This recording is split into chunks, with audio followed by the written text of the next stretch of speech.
नमस्कार, बहुत स्वागत है आप सभी का। मैं हूं आपके साथ नैना यादव, लेकर हाजिर हूं हमारा खास शो पूछता है इंडिया। और पाकिस्तान के सबसे ताकतवर शख्स आसिम मुनीर, जो शायद ऑपरेशन सिंदूर और कारगिल वॉर समेत तमाम पिछली बड़ी लड़ाइयों का अंजाम भूल गए। वो शायद ये भी भूल गए कि पाकिस्तान आज किस बदतर हालात से गुजर रहा है। Asim Munir chief of defence forces बने, यानी सीडीएफ का पद संभालने के बाद ही रावलपिंडी में गार्ड ऑफ ऑनर उन्हें दिया गया। इस दौरान उन्होंने संबोधित करते हुए जिस भाषा का, जिन शब्दों का इस्तेमाल किया, उससे उनकी बौखलाहट साफ तौर से नजर आई। इसमें आसिम मुनीर ने भारत को गीदड़ भभकी दी और कहा कि भविष्य में पाकिस्तान पर कोई हमला होता है तो उसका जवाब पहले से ज्यादा तेज होगा, कड़ा होगा। वो ये भी कहते हुए नजर आए कि भारत को किसी गलतफहमी में नहीं रहना चाहिए। ऑपरेशन सिंदूर का जिक्र मुनीर ने किया और कहा कि इस दौरान पाकिस्तान की सेना और आम लोग जो धैर्य और सहनशीलता से काम कर रहे थे, वो तस्वीर भी हमने देखी। मुनीर शायद भारत से मिली हार को भूल गए हैं, वो सर्जिकल स्ट्राइक भूल गए हैं, वो एयर स्ट्राइक को भूल गए हैं, ऑपरेशन सिंदूर को भी शायद वो भूल बैठे हैं। अपने संबोधन में उन्होंने अफगानिस्तान की तालिबान सरकार को चेतावनी भी दे डाली। आसिम मुनीर ने तालिबान सरकार को चेतावनी देते हुए कहा कि उन्हें टीटीपी और पाकिस्तान सरकार में से किसी एक से ही बेहतर रिश्ते रखने चाहिए। मुनीर ने पाकिस्तान को शांति पसंद देश बताया। समझिए जरा किस तरह से, और जो हालात उन्हें यहाँ पर नजर आते हैं, वो कहते हैं कि भाई पाकिस्तान शांति पसंद देश है, सुरक्षा और क्षेत्र की अखंडता से समझौता नहीं किए जाने का दावा भी इस दौरान आसिम मुनीर करते हुए नजर आते हैं। कट्टरपंथी मानसिकता वाले आसिम मुनीर पाकिस्तान की सेनाओं के प्रमुख बन चुके हैं और इस नाते वो सबसे ज्यादा ताकतवर हो गए, इसमें कोई शक नहीं। अब ऐसे में आसिम मुनीर की गीदड़ भभकी, ये जरूर कहा जाए कि वो उनकी बौखलाहट को दर्शाता है। आखिर क्या आसिम मुनीर लोगों को भटकाने की कोशिश कर रहे हैं? क्योंकि ये हमने देखा था कि किस तरह से जब पहलगाम की एक बड़ी साजिश रची गई थी पाकिस्तान के द्वारा, और उसके बाद में ऑपरेशन सिंदूर जो भारत ने अंजाम दिया, उसमें पूरी तरह से धज्जियां उड़ गई थी। भले ही बड़े झूठे दावे किए जा रहे हों और बड़े झूठे दावों के आधार पर ही सीडीएफ का पद आसिम मुनीर को मिला हो, फील्ड मार्शल बन गए हो आसिम मुनीर, लेकिन ये वो भी बखूबी अच्छे से जानते हैं कि भारत के साथ में पंगा लेना पाकिस्तान को भारी पड़ता है, और पाकिस्तान के द्वारा जब जब हिंदुस्तान को छेड़ा गया तो हिंदुस्तान ने कभी छोड़ा भी नहीं है। और यही बात एक बार फिर से दोहराई भी जा रही है। देखिए, ये उस समय की ही तस्वीर है रावलपिंडी की।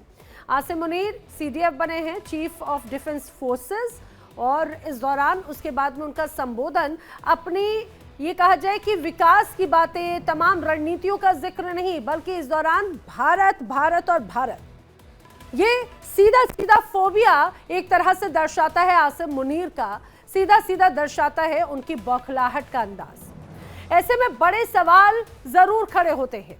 पाकिस्तान सेना का मनोबल बचाने की कोशिश क्या मुनीर इसी तरह से गीदड़ भभकी देकर कर रखे हैं? और बड़े सवाल ये भी खड़े होते हैं कि दूसरी मुश्किलों से ध्यान हटाने के लिए क्या मुनीर ने भारत को गीदड़ भभकी देने की कोशिश की? और सबसे महत्वपूर्ण बात ये, क्या भारत के लिए पाक पर कार्रवाई करने का समय आ गया है? ये वो तमाम बड़े सवाल हैं जिन्हें हम जानने की कोशिश करेंगे। हमारे साथ में खास मेहमानों का पैनल जो है वो जोड़ा है। आइए मैं आपको सबसे पहले मिलवा देती हूँ। मेरे साथ में भू राजनीतिक विश्लेषक रिटायर्ड कर्नल एस.के. मलिक हमारे साथ में कनेक्टेड हैं। साथ ही साथ मेरे साथ में पाकिस्तान से पत्रकार हुसैन जावेद भी कनेक्टेड हैं। आप दोनों का बहुत बहुत स्वागत है। सबसे पहले मैं संजीव मलिक जी, आप ही का रुख करने की कोशिश कर रही हूँ। मुझे जरा समझाइए, आसिम मुनीर ने क्या कहा, क्या नहीं कहा, ये मायने नहीं रखता, लेकिन सबसे महत्वपूर्ण मायने ये रखता है कि अभी हम सभी जानते हैं पाकिस्तान की अंदरूनी स्थिति किस तरह से है। टीटीपी हो, बीएलए हो, बीएलएफ हो, और अंदरूनी तौर पर पीटीआई के समर्थक भी बड़ी संख्या में, एक तरह से कहा जाए कि उनके लिए चुनौती बनते हुए नजर आ रहे थे। क्या इन सभी से ध्यान भटकाने की एक तरह से बड़ी कोशिश? और उससे भी पहला सवाल तो सर ये है कि जब भी कोई पद संभालता है तो वो फ्यूचरिस्टिक अप्रोच रखता है, वो ये अपनी एक तरह से दूरदर्शिता दर्शाता है कि आखिर मुझे जब ये पद दिया गया है तो मैं अपनी सेना के लिए, वहां पर मौजूद सैनिक के लिए, आम व्यक्ति के लिए आखिर क्या करूंगा, इस तरह की बड़े विकास की तरफ आगे बढ़ूंगा, वो सारी चीजें कुछ नजर नहीं आई हैं यहाँ पर सीधे सीधे आसिम मुनीर की बातों में। उनकी जुबान पर सिर्फ हिंदुस्तान को कोसते हुए वो नजर आए।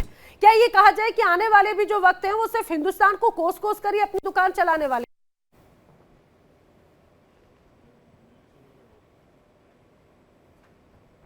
सर प्लीज अपना ऑडियो अनम्यूट कर लीजिएगा।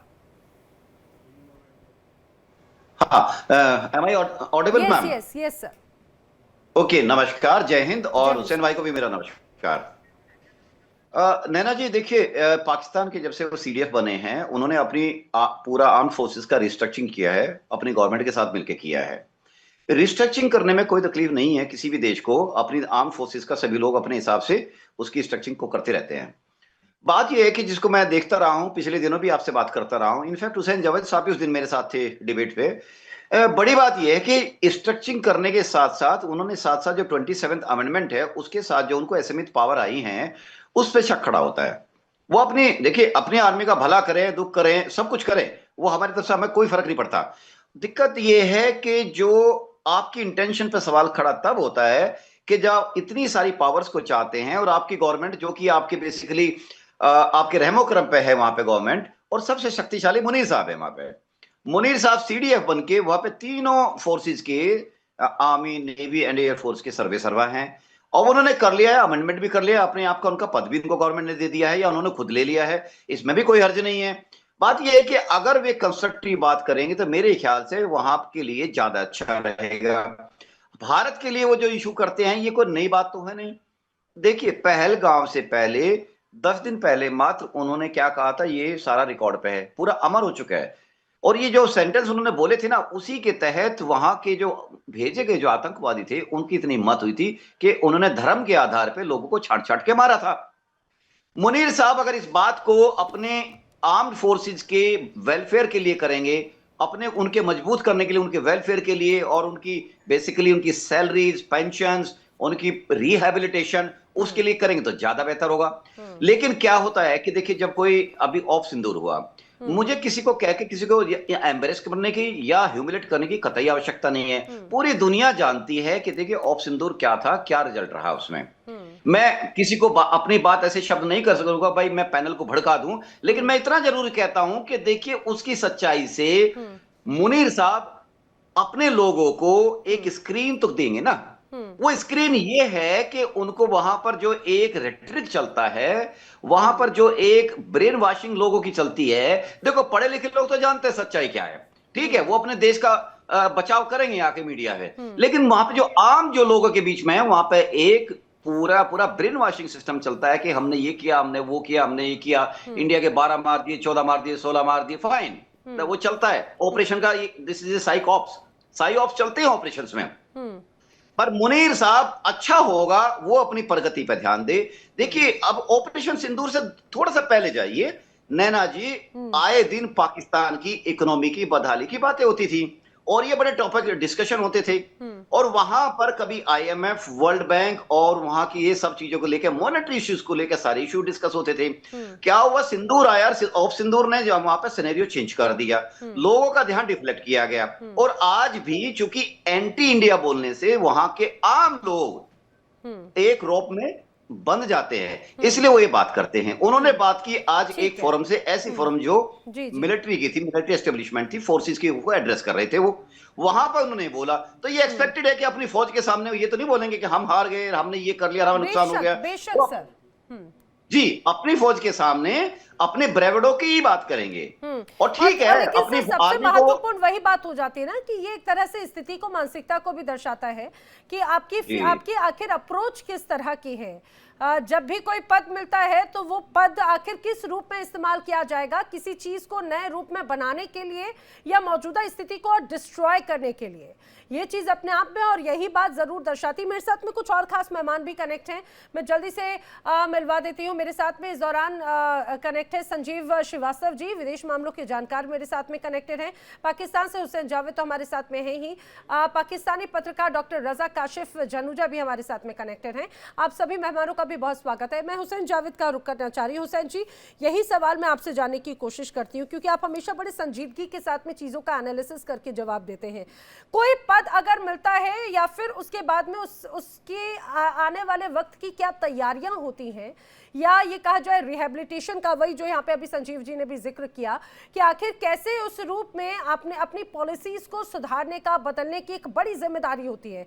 जो बड़े डेंट लगे हैं उन डेंट को बदला जा सकता है, ये बड़ी बातें कही गई, लेकिन जिस तरह के शब्द, जिस तरह के बयानबाजी आसिम मुनीर कर रखे हैं, उससे तो ऐसा लगता है कि वो कुछ बनाने नहीं बल्कि खत्म करने या डिस्ट्रॉय करने ही आए हैं। क्या भारत के नाम पर ही पूरी दुकानदारी और ये चलता रहेगा? क्या रोजी रोटी चलती रहेगी? नैना जी, सबसे पहले तो आपका शुक्रिया कि आपने इनवाइट किया। आपके शो में आना हमेशा एक प्लेजर की बात है, और हमारे जितने भी गेस्ट हैं उनको भी सलाम।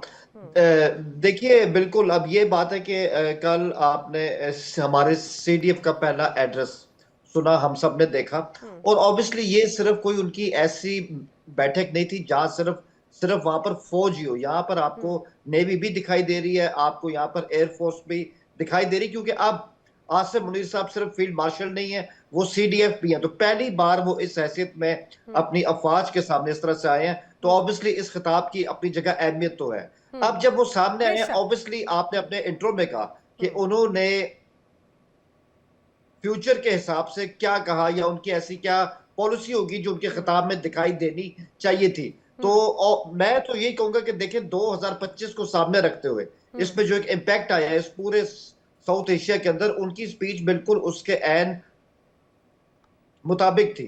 अब आप देखिए, इसी साल जो हुआ है वो उसे आप मिशन सिंदूर कहते हैं, हम उसको मार्का हक कहते हैं। ऑब्वियसली ये सबसे जो है वो फ्रेश फेज है जो इंडिया ने भी देखा है और पाकिस्तान ने भी देखा है। और ऑब्वियसली कल अगर उन्होंने ये कहा है कि हम इंडिया को भी ये इस तरह से कहना चाहते हैं कि वो मैली आंख से पाकिस्तान को ना देखे, साथ ही एक सांस में उन्होंने ये भी कहा कि अगर इंडिया की जानिब से कोई एडवेंचर किया गया तो ये जो अगर है इसकी भी एक बहुत अहमियत है कि पाकिस्तान अमन भी चाहता है, हम सिर्फ जंग नहीं चाहते हैं। और ऑब्वियसली देखें, उनके खिताब के पीछे कुछ ऐसा बैकग्राउंड भी है। अगर उन्होंने इंडिया का यहाँ पे नाम लिया ना, अब अगर मैं आपके वेस्टर्न कमांड के जनरल मनोज को सुनूं, उनका बकायदा बयान था, मिलिट्री एक्सरसाइज में उनका बयान था आज से 1 माह पहले। उन्होंने वाज़ेह तौर पे कहा था कि हम पाकिस्तान के अंदर इस तरह से अटैक कर सकते हैं कि वहां के हिस्से पे कब्जा कर लें और उसके बाद पाकिस्तान को न्यूट्रलाइज करने की कोशिश करें। और फिर राजनाथ सिंह का बयान, वो तो आपको पता ही है, वो हम भी जानते हैं, सिंध के बारे में जो उन्होंने अपनी ख्वाहिश बताई है। तो ये तमाम चीजें जो ना, ये ऑब्वियसली पर हमें भी आराम से यहाँ बैठने तो नहीं देंगी, हमें भी यहाँ पर बिजी होना पड़ेगा। मुझे एक बात बताइए, अच्छा मुझे एक बात बताइए, सबसे महत्वपूर्ण बात ये कि अभी मौजूदा स्थिति में आप ये बखूबी जानते हैं, भले ही आप इस कैमरे पर स्वीकार करें या नहीं करें हुसैन भाई, लेकिन ये बात आप भी बहुत अच्छे से जानते हैं कि पिछले कुछ वक्त में चाहे बात केपीके की हो, चाहे बात बलूचिस्तान की हो, सिंध प्रांत की हो, या फिर खुद इस्लामाबाद सेंटर पोर्शन में भी कैसे बड़े स्तर पर बड़ा विद्रोह नजर आया। केपीके के तो सीएम तक को वहां के लोगों ने कुछ नहीं समझा, वहां की सेना ने उनको सीएम तक की हैसियत नहीं दी, जिस तरह से उनके साथ में बर्बरता की गई थी। और ये जो एक बड़ी तस्वीर दर्शाती है, आपको लगता है ये ज्यादा अंदरूनी तौर पे बड़ी चुनौतियां हैं? देखें, जो आपने इसमें आपने केपीके के सीएम का जिक्र किया, वो एक तरह का सियासी एंगल है। मेरे ख्याल में उसका सीडीएफ से कोई इस तरह से डायरेक्ट आज के वक्त में तो सेना और सियासत, आज के वक्त में क्या ये तो ऐसा लगता है चोली दामन का साथ है पाकिस्तान और सरकार और सेना का। ऐसी टेंशन है, इसमें शक नहीं है, मैं आपकी बात से इनकार नहीं कर सकता। जो बात फैक्ट है कि कहीं ना कहीं इस तरह की टेंशन तो है, लेकिन उसको ये कहना है कि डायरेक्ट ये आर्मी और पीटीआई जो है इससे मुल्क की सालमियत को कोई खतरा हो गया, मैं ऐसा कुछ समझता नहीं हूं। और उसमें मैं एक ही लाइन कहूंगा, आने वाले दिनों में आप इसमें देखेंगे कि आपको इसमें बर्फ जो है वो पिघलती हुई दिखाई भी देगी। एक लाइन मैं आपकी इजाजत से यहाँ पर कहना चाहता हूँ। देखें, आपने सीडीएफ की स्पीच का हवाला दिया ना, उनकी जो स्पीच थी वो हमारा जो एक फ्यूचर का प्रोस्पेक्ट है उसके हवाले से भी थी। उन्होंने खुद कहा कि वो क्या चाहते हैं, वो चाहते हैं कि जो हमारी आर्म्ड फोर्सेस हैं उनकी जो कैपेसिटी है उसमें इजाफा हो, हमारी जो स्ट्रेटजी है उसको जो आज का दौर है उसके मुताबिक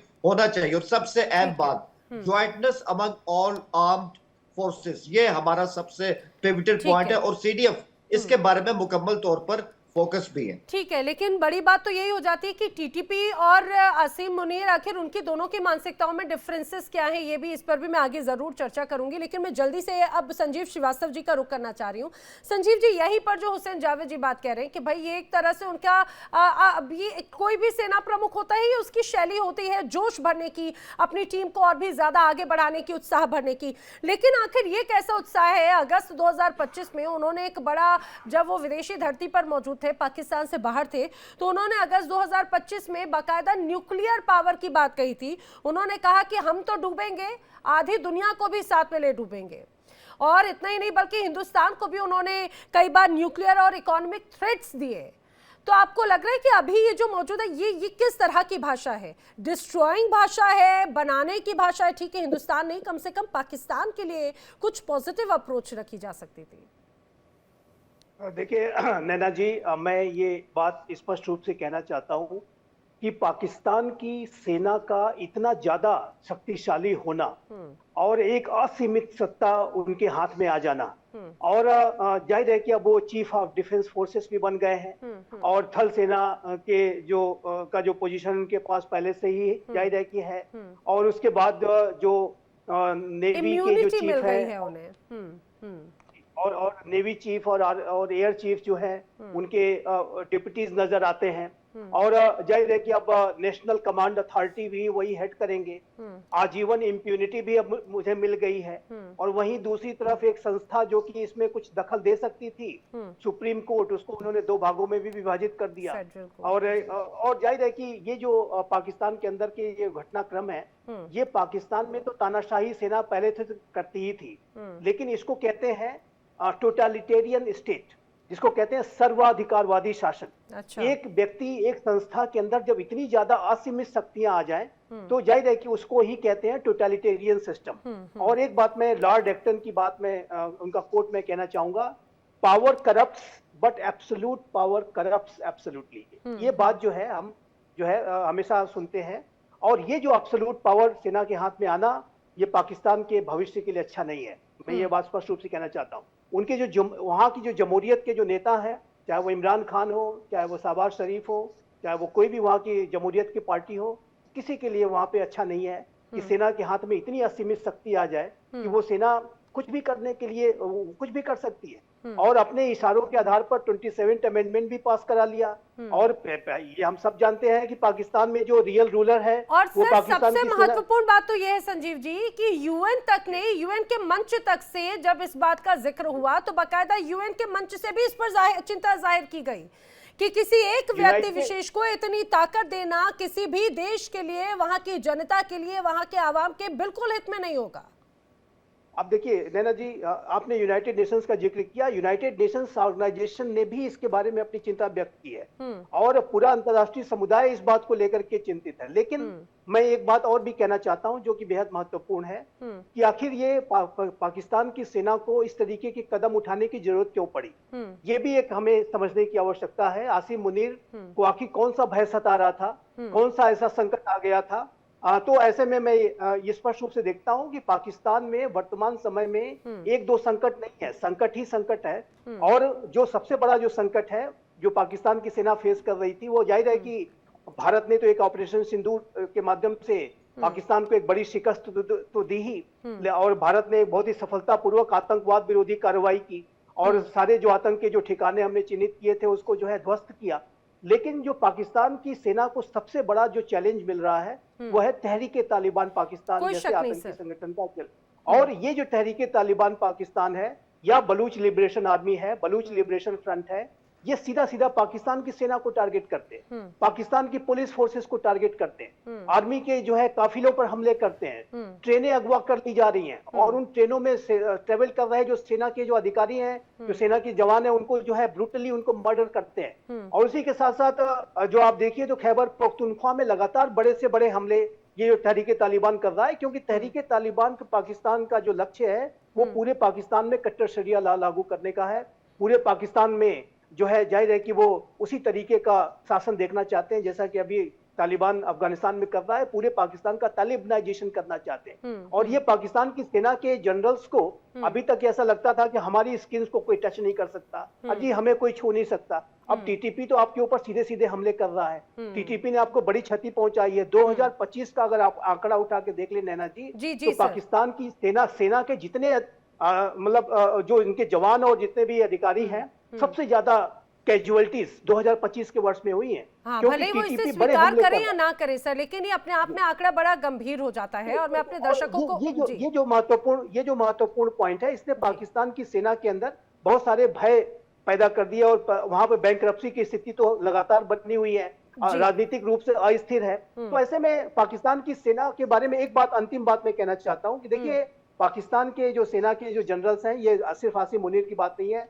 पहले भी ऐसे सारे जनरल्स रहे हैं। वो भारत का भय दिखा करके वो अपने भय को दूर करने की कोशिश करते हैं। भारत का हवा दिखा करके, भारत का फोबिया दिखा करके, अजी भारत ये करेगा तो हम ये कर देंगे, हम ये करेंगे, वो करेगा तो हम ये कर देंगे, अपनी जो कुर्सी को बचाने की जो कोशिश है। सबसे महत्वपूर्ण बात यही है, मुझे लगता है कि किसी भी देश का कोई भी सैनिक, चाहे वो पाकिस्तान हो, चाहे वो हिंदुस्तान हो या कहीं का भी, और आपके उससे, क्योंकि किसी व्यक्ति विशेष से कभी लड़ाई नहीं होती, दरअसल उस मानसिकता के साथ में जंग होती है, और जंग लड़ता हमेशा सैनिक है और क्षति भी हमेशा उसकी या आम व्यक्ति की होती है। लेकिन सबसे महत्वपूर्ण बात यही है कि अगर जिसकी भी जान जाती है वो बड़ा दुखद होता है। डॉक्टर रजा काशिफ जनुजा, जो यही बात अभी संजीव जी ने कही कि 2025 में सबसे ज्यादा कैजुअलिटीज जो हुई हैं वो इस दौरान नजर आती हैं।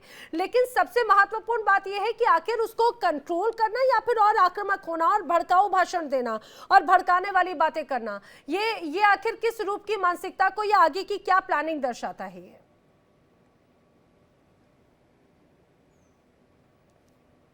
रजा काशिफ जी बहुत शुक्रिया।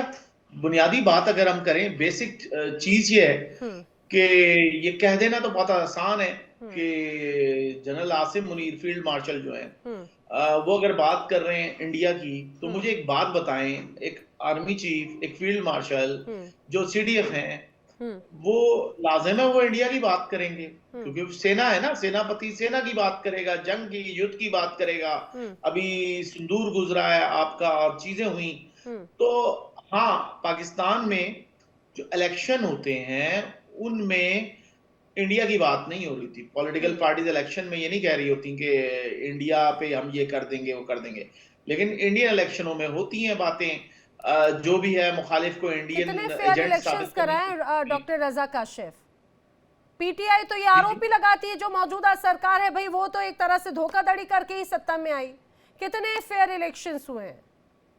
नहीं, एक बात बताएं कि हाँ, ये बड़ी अच्छी बात आपने तो प्रोपेगेंडा चलाया जाता है, हर बार तो जम्मू कश्मीर का जिक्र किया जाता है, पीओके की जनता को आप लोग बार बार, बलूचिस्तान की जनता को सरकारें या पार्टियां ये बड़े ऐसे कहा जाए कि बड़े सब्ज़बाग दिखाते हैं कि हम आपके साथ में, हम आपको ये देंगे वो देंगे, आपका बहुत भला करेंगे, लेकिन वहां पर जनता खून के आंसू रो रही है भाई कि आखिर ये क्या कर दिया हमने। हम वो बार बार चीख चीख कर कहती है, लेकिन ना सेना सुनती है ना सरकार सुनती है। कौन से फेयर इलेक्शंस की बात कर रहे हैं आप रजा काशिफ जी? अच्छा जी, दो बातें करूं। जब प्रोपेगेंडा की बात की, तो प्रोपेगेंडा की टाइप्स होती हैं, किस्में होती हैं। प्रोपेगेंडा सिर्फ सादा नहीं होता, व्हाइट, ब्लैक, ग्रे, 3 किस्म के होते हैं। अगर कोई व्हाइट प्रोपेगेंडा कर रहा है तो वो कर सकता है, वो व्हाइट जेन्युइन होता है। अच्छा, दूसरी बात मैं करूं कि पीटीआई के हालात क्या हैं। ये तो इंडियन मीडिया पिछले हफ्ते 2 हफ्ते लगा रहा कि इमरान खान से मिलने बहनों को नहीं दे रहे, पता नहीं दुनिया में नहीं रहे इमरान खान, अफगानिस्तान से इशू उठा।